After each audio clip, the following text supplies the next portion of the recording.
예수님이 우리를 위해서 십자가에 죽고 부활하신 연후에 이제 제자들에게 마지막 당부를 하시고 하늘로 이제 승천하시지 않습니까? 근데 예수님이 승천하시면서 이 땅에 남긴 것이 네 가지가 있어요. 첫째는 교회를 남기셨어요. 두 번째는 복음을 남기셨어요. 세 번째는 성령을 부으셨어요. 그리고 마지막은 성경을 주셨습니다. 그런데 이 교회에게 복음을 주고 성령을 주시고 그리고 이제 성경을 주셨는데 이 늦은 비의 성령의 시대는 무엇보다도 필요한 것이 성령과 더불어서 성경 말씀에 입가하기 위해서 복음을 전하는 그런 교회가 돼야 된다는 거죠. 그러니까 교회 그러면 교회는 어떻게 해야 되냐? 성령 충만해야 되고 그리고 성경 말씀에 근거를 해야 되고 그리고 복음을 전해야 되는 겁니다. 그런 차원에서 봤을 때 이제 이 늦은 비의 성령 시대 교회 지도자들이 훈련받아야 될 게 뭘까요? 성경 말씀에 대한 훈련도 훈련이지만 더 중요한 것이 성령과 더불어 살아가는 겁니다. 국가 기독교 시대는 전통에 대한 훈련 그리고 성경 말씀에 대한 훈련이 중요했지만 이제 이 늦은 비의 성령 시대는 성령과 더불어 사는 것, 성령으로 성경을 해석하는 것, 그리고 전통을 재해석하는 것이 필요하다는 거죠. 그런 의미에서 이제 목회자뿐만 아니라 모든 평신도도 신앙의 패러다임을 바꿔야 됩니다.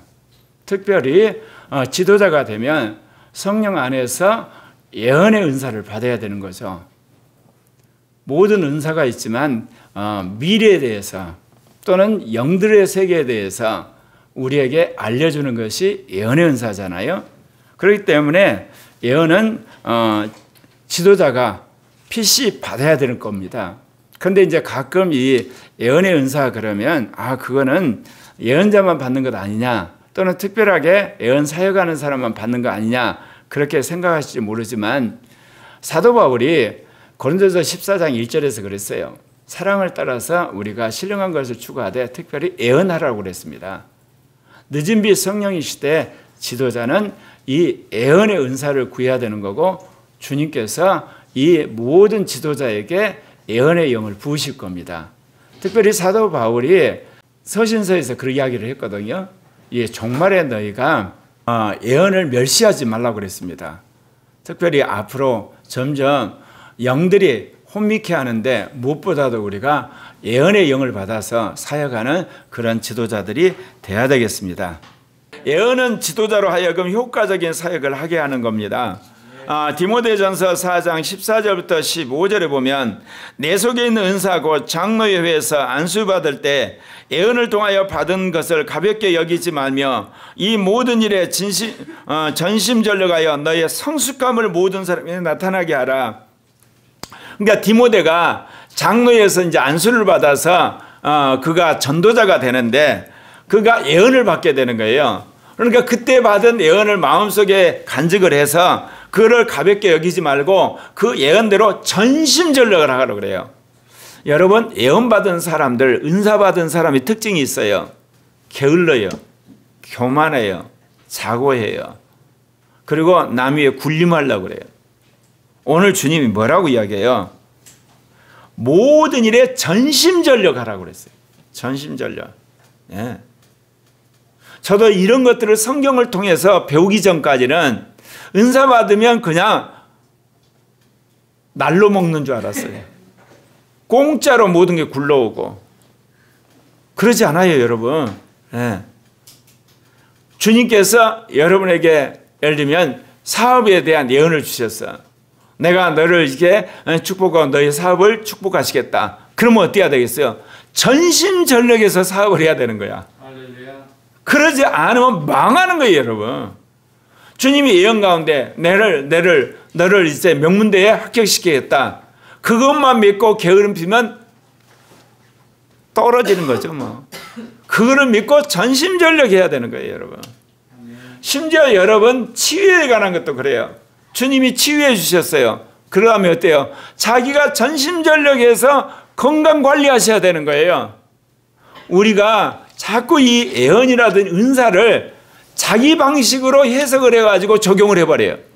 성경의 말씀 안에서 예언이 어떤 거고, 예를 들면 신유가 어떤 거고, 우리로 말하면 지혜의 말씀이고 지식의 말씀이 어떠고, 선지자와 사도들이 어떻게 살았는가를 우리가 말씀을 통해서 우리가 깨닫고 그대로 적용해서 전심전력하며 살아셔야 돼요. 그래야지 온전한 은사자가 된다는 겁니다. 그러면서 뭐라고 해요? 너의 성숙함을 모든 사람 가운데 이제 나타나게 해라. 그 이야기는 뭐냐? 같은 예언자도 수준이 낮은 하급이 있고 중급이 있고 고급이 있다는 걸 말하는 거예요. 신윤사자도 그렇고 모든 은사 세계가 그렇다는 거. 그리고 사역자도 그래요. 하급이 있고 중급이 있고 고급이 있어요. 오늘날 수많은 사람들이 그래요. 당신도 목사고 나도 목사고 같은 목사인데 참 어리석은 사람이에요. 호칭은 같을지 몰라도 주님은 절대로 그렇게 보지 않아요. 너는 하급 목사야. 저 사람은 중급 목사야. 그리고 저 사람은 상급 목사야. 네 마음대로 그렇게 목사란 칭호 가지고 마음대로 하냐? 주님 그러신 분 아니에요. 성숙함과 그리고 주님이 주신 기름 부음이 달라요. 그래서 여러분이 이런 바울이 디모데에게 한 그 말씀 그대로 여러분이 받은 예언들이 있으시잖아요. 그리고 여러분이 레마로 받은 말씀들, 그것을 여러분 요행으로 삼아서는 안 되고 그 말씀을 믿고 전심전력함으로 여러분 주님의 주시는 그런 능력과 더불어 성숙함을 나타내는 여러분이 되셔야 될 줄 믿습니다. 예언자는 자신의 예언도 분별하여야 돼요. 예. 구약의 예언자하고 신약의 예언자가 다르다고 그랬죠. 구약의 예언자는 그 사람이 한 예언이 틀리면 거짓 예언자가 돼요.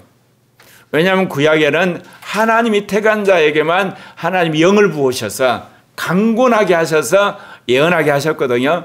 그렇기 때문에 하나님이 택하지 않는 사람은 그 예언이 틀리게끔 하세요.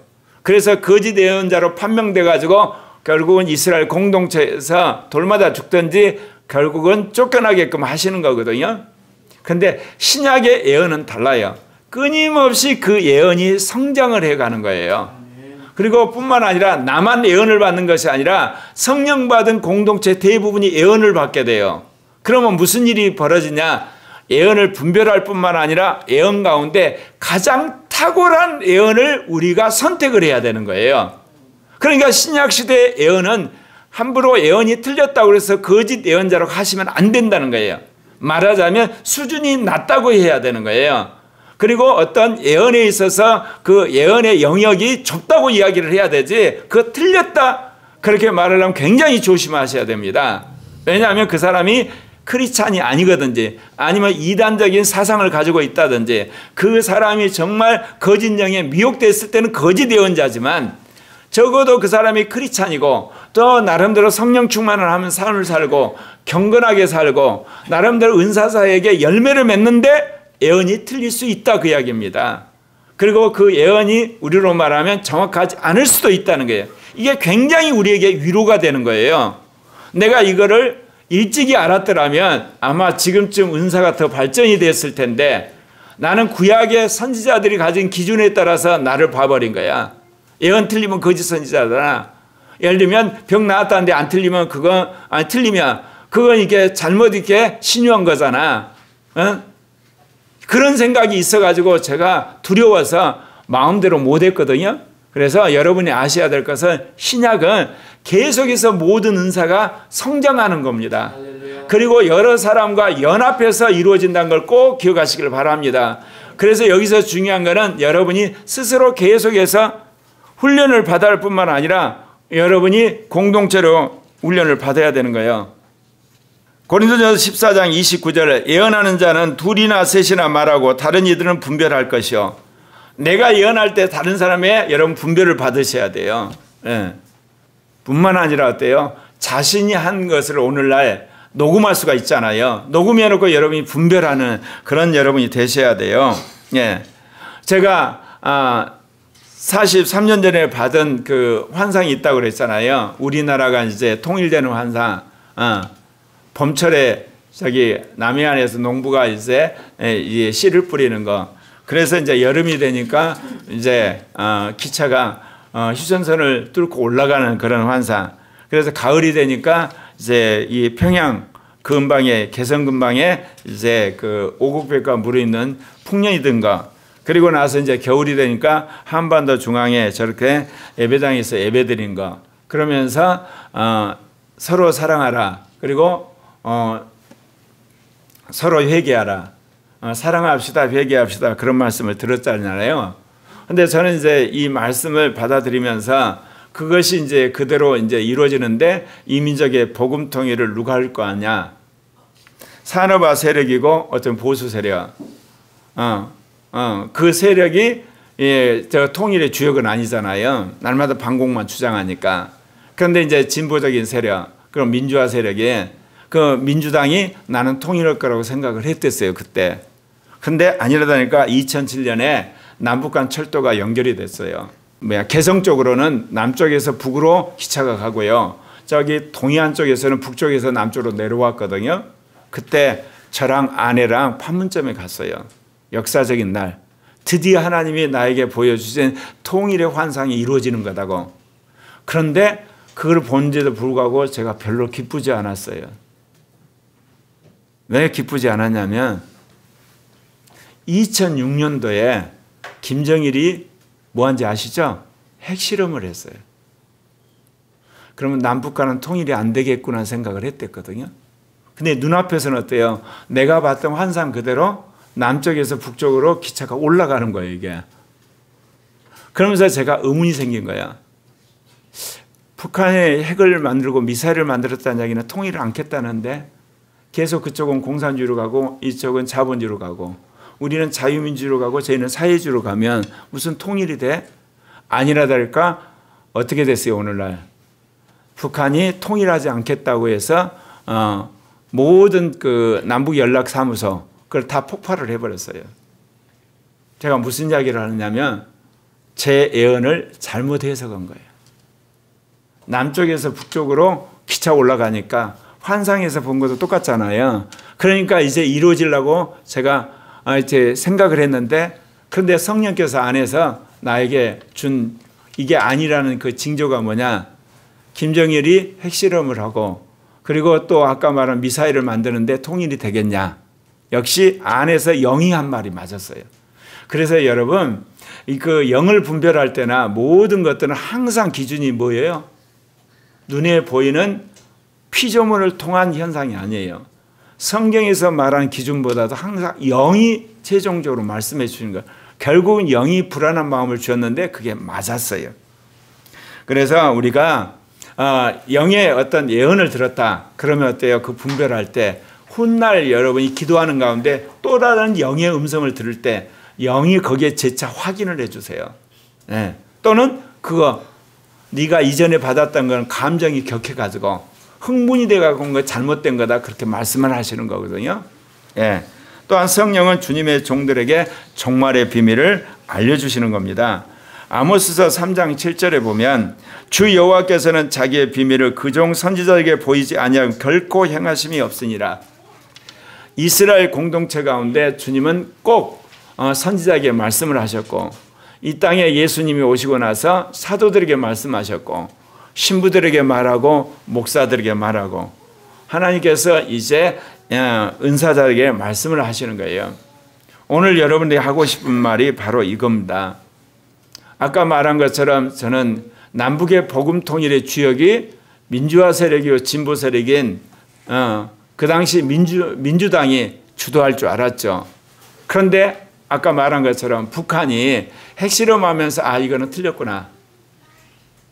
그러면서 제가 그 뒤로 이제 몇 년이 흘렀냐면 한 20여 년이 흘렀죠. 어떻게 해서 하나님 복음 통일을 하실 건가? 계속해서 주님 앞에 기도를 했거든요. 기도를 했는데 응답을 받았다 그 이야기입니다. 예.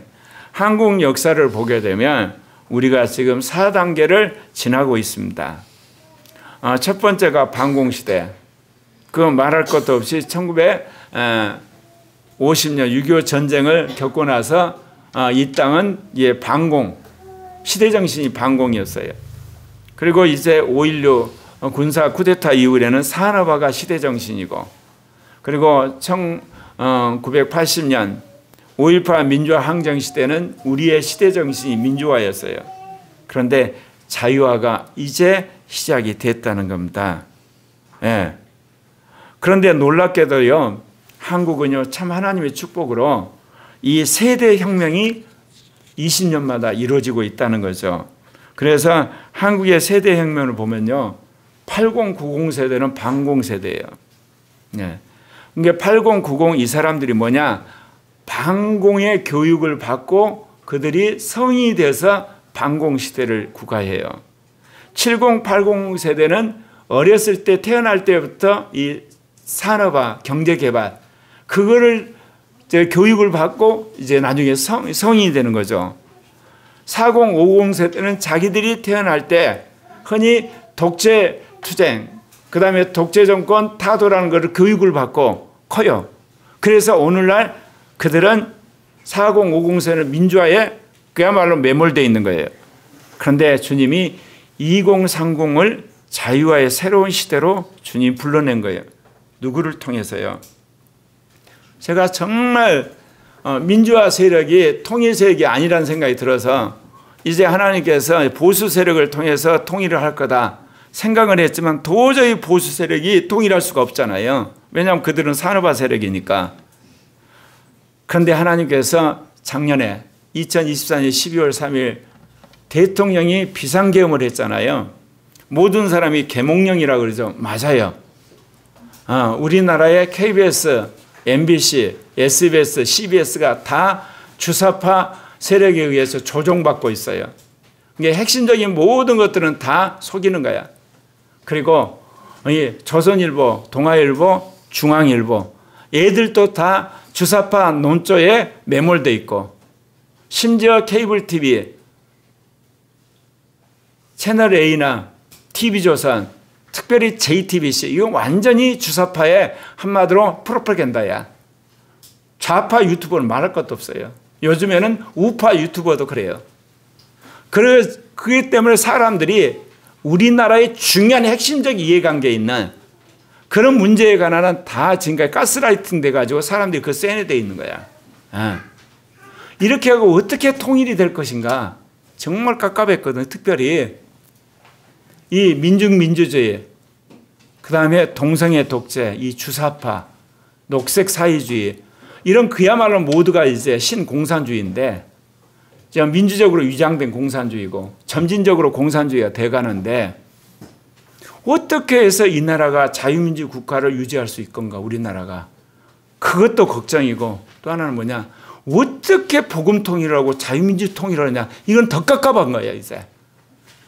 우리나라도 자유민주 국가로서 유지하기가 힘든 판국인데 어떻게 자유민주 통일을 하냐. 이게 도저히 답이 없다. 그러나 주님이 주시는 그 환상, 말씀을 내가 믿기 때문에 내가 9년 전에 시작한 게 뭐예요? 기독교 안에서라도 동성애 독재와 싸우는 일을 시작해야 되겠다. 그러려면 뭐냐? 우리 교단이 통합교단부터 뜯어고쳐야 되겠다. 그 일을 한 거예요. 근데 한 4년에서 하나님 응답을 하셨거든요. 그래서 우리 교단이 바뀌어지니까 제가 2019년 말부터 한 3년 동안 정권교체 운동한 거예요. 그거 끝나고 나서 한 2년 동안은 서울 학생인권조례 폐지 운동을 하고 그리고 나서 이제 정말 어떻게 하면 우리나라에 있는 이 주사파 세력들 그리고 민중민주주의 녹색 사회주의라는 이런 그야말로 신공산주의 점진적인 이 공산주의 세력을 어떻게 이길 것인가 해답이 없는 거예요.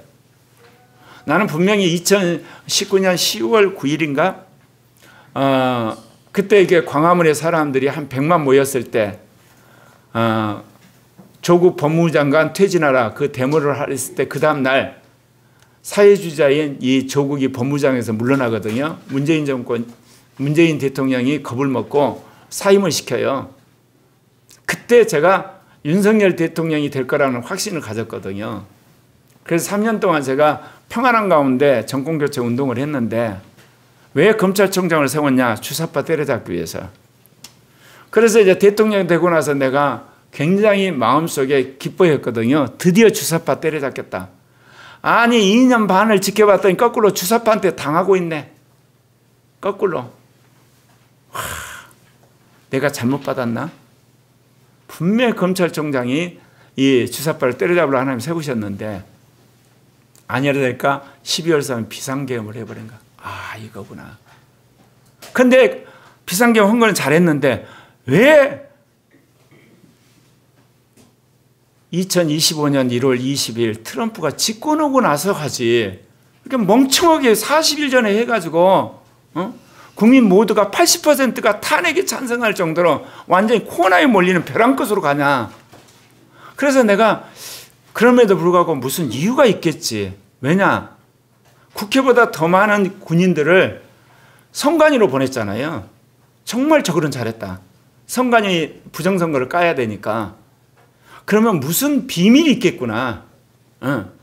그런데 아니라다니까 2030이 튀어나오는 거였다. 왜 튀어나왔냐면 2030은 이상하면 인터넷 뒤지잖아. 유튜브 뒤지고. 2시간 만에 비상계엄 말이 안 된다 하니까 2030이 뒤지더니 아, 우리나라가 지금 북중로 쪽으로 좌경화되고 있고 이렇게다 보면 우리나라가 홍콩이 되는구나. 페루나 아르헨티나 볼리비아나 베네수엘라 되는 거를 2030이 스스로 학습을 한 거예요. 누가 가르쳐 준 것도 아니야. 대통령이 쇼크를 딱 주니까 자기들이 알아가지고. 그래가지고 한남동 관저에 나오기 시작하면서 2030이 나오니까 어때요?